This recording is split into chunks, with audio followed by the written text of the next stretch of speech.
Marjolein and this is episode 17 of my knitting podcast. Recently I also started talking about sewing, crochet and of course knitting. So I hope you enjoy those crafts as well, and I hope you have something to knit on or crochet on or sew on, do you say? Or to sew.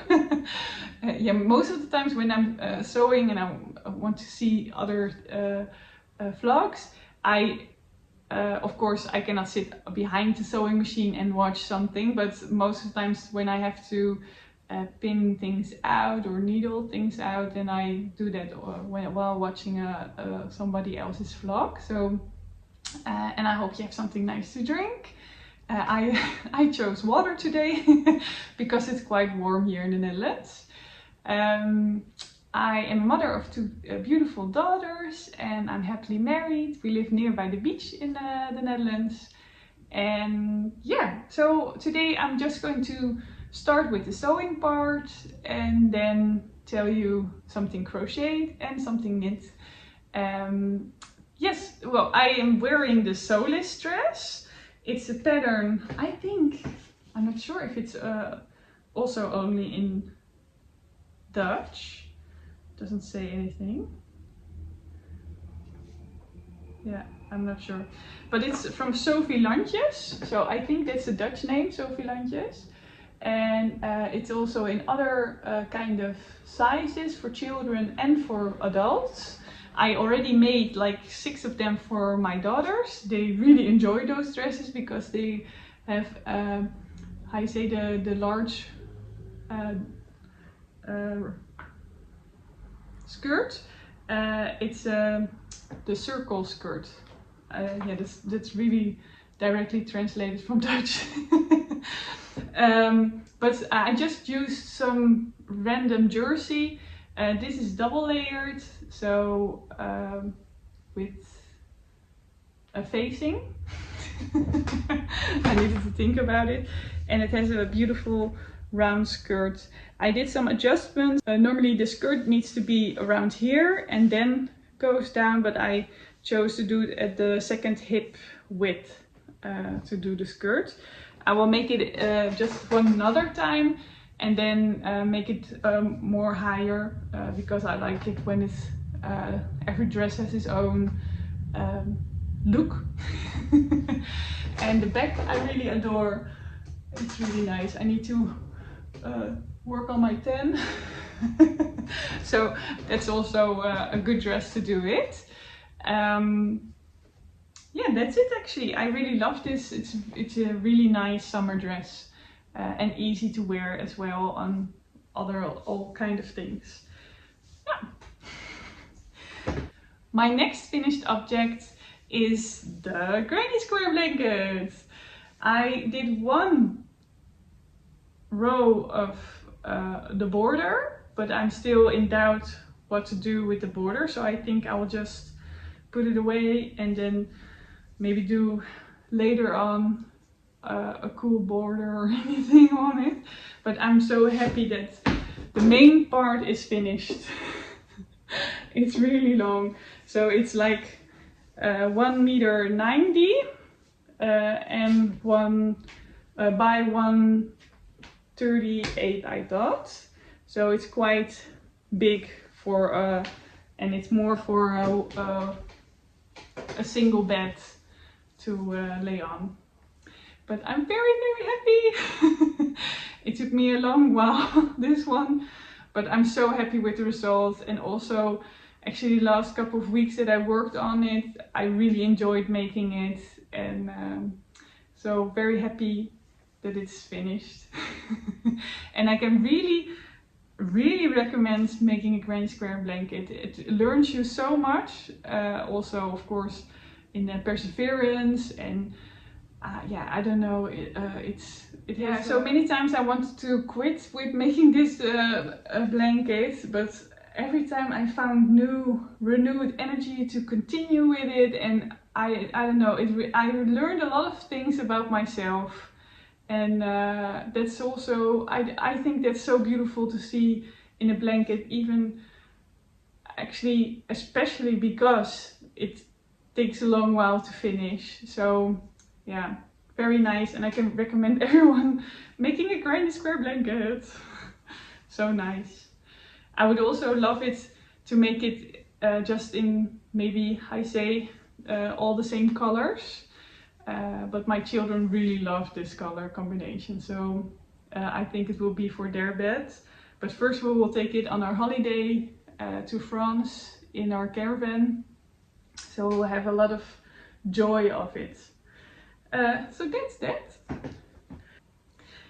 And then I continued making the second sock of this one. And I'm using the Olivia and Oliver Fibers yarn. It's from Tem, and she dyes the colors. And I started the second one, and I'm knitting on the small circumferences needles from Chaigu, and I use on one side the larger needle and on the other side the smaller one, and that gives me the opportunity to knit perfectly well with these big hands. Because otherwise I get really cramped. I get cramps in my hands, and now I don't have that, so it's very nice. And I of course need to remind myself all the time, relax your thumbs, Marleen. Darling, relax your thumbs, don't squeeze too hard in these needles, they don't need to be squeezed. So, or squished. So yeah, I'm going to continue with this one. I always start with the Turkish cast on for 18 stitches, and then I multiply it until 60 stitches, and then do the shadow wrap short row heel. You can find a YouTube video from Earth Tones Girl, which really helped me. And then normally I do for size 42, European, I think. I do from the beginning until here 96 rows, and I think with this second sock I will multiply the stitches a little bit or increase it with 4 stitches, and then diminish it or decrease it after the heel, because I have a larger foot around the ankle, and then it gives a little bit more width to the stitches, because now, yeah, you can already see it a little bit on the blocker, it gets a little bit stretched, and I don't like that much. So I'm going to do that, and it will be a holiday knit. And then I have a second holiday knit as well. And that's the yarn I showed you last week, which I got from a knitting store here from Cross and Woods. And it's the Yippie yarn. It's the woman who, she dyed the skeins, is called Janine Kamijn. And I'm knitting the Twizzler socks. And I really enjoy them. I think it's from Tangled Becca, the designer, and it's a free pattern on Ravelry. And I actually think that the colors are more fun than I expected. It's really nice. And also the yarn is quite thick, so I think these socks will be very nice to wear. I'm knitting the size 38, and I'm using the this one to guide me in the amount of rows that I need to knit upon. So you just look up on the size you want to knit, and then you put on the sock underneath, and then you can just see, oh, I still have to do this amount of stitches or rows, and then you knit the heel. So yeah, I really am I really like this too. It's from Agiani, and it's handmade in Austria, and it has a very nice touch as well, so it feels very qualitatively good. I bought it at a knitting store in the Netherlands, at Koperdraadje.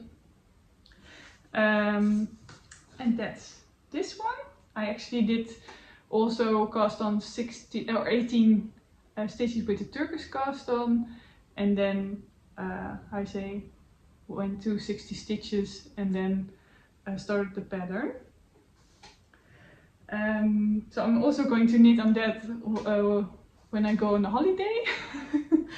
And I wanted to show you as well the Tolsta tee. It's a pattern by Crochet from Rebecca. And last week I already showed you I'm not progressing that fast, but there's a little bit of progress, and I'm really enjoying the way the skeins are dyed, because I like the stripes that are appearing in the colors. So you don't need to do it yourself. And I am already starting on the second skein. I have 3 skeins of this color, Sticky Toffee. It's fingering weight yarn, and I don't think I have enough for the Totally Tank from Jessie May, because it's a cropped version. And I saw the recommended meterage is 400 meter, but I don't want a cropped Totally Tank. I want a longer one, so I definitely need another skein of this. So I don't know what I will do or go and search for another Sticky Toffee kind of color of this, but I'm not sure what I will do. But there will be on Sunday I will be knitting on the Totally Tank from Jessie May as well, but first finish this one. And then the other project that I want to bring along with me on a holiday, we're going to France with the caravan, of course, and so it takes a long while to be there. So we're traveling 2 days. The first day we just have a stop on a campsite and then go further along to our destination. And this is the No Frills sweater from Petite Knit.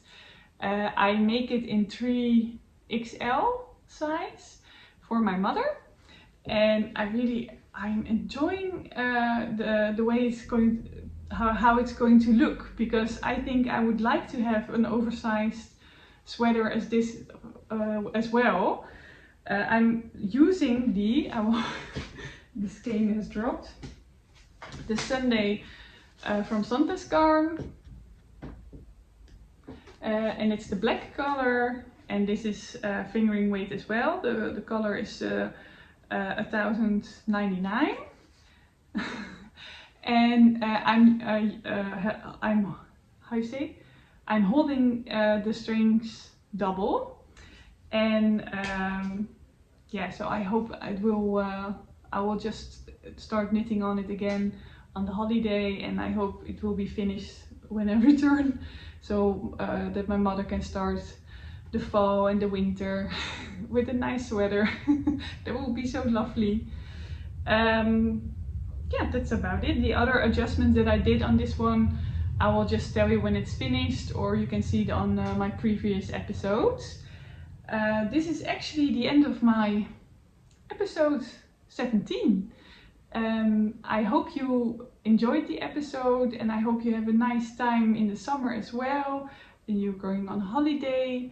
We need to do a lot of things next week. We're picking up the caravan and have to clean it, of course. And we also, I noticed a lot of wasps inside our house, and unfortunately we have a wasp's nest as well. So next week there will be, how you say, professional removing the wasp nest, and I'm really feeling bad about removing the wasps, but we also don't like to have, because I read online that if you don't remove the wasps, that you have a possibility in the fall that you have a lot of wasps inside of your house, and of course that's not something that we like.